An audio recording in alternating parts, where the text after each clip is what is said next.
Once upon a time, there was a king with 4 wives. One day, the king got sick and was on his deathbed.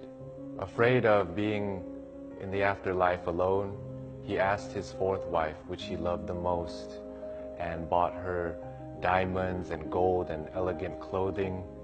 He asked her, "Would you die with me and go with me to the afterlife?" The 4th wife replied, "I'm sorry, I can't do that," and walked away. He also loved his 3rd wife and was very proud and would always show her off to neighboring kingdoms. So he called on his 3rd wife and asked, "Would you accompany me to the afterlife?" The 3rd wife replied, "I love my life too much, and I'm sorry I cannot go with you. And when you die, I'm going to remarry." His 2nd wife has always been there for him in his times of need, so he asked, "Would you accompany me to the afterlife?" The 2nd wife then replied, "I'm sorry that I can't help you out this time, but what I can do is arrange your funeral, and I will be there for your funeral."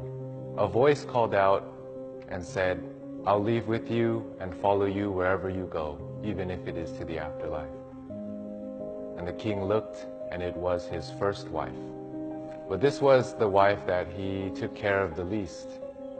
He felt embarrassed and said, "I'm sorry, I should have taken more care of you and given you more attention when I was alive." The moral of this story is that we all have 4 wives. Our 4th wife is our body. We like to decorate it with nice jewelry, nice clothing, but in the end, it can't follow us to the afterlife. The 3rd wife represents our possessions. We spend so much time trying to gather possessions, but in the end, they cannot follow us to the afterlife. It will be given to other people and divided.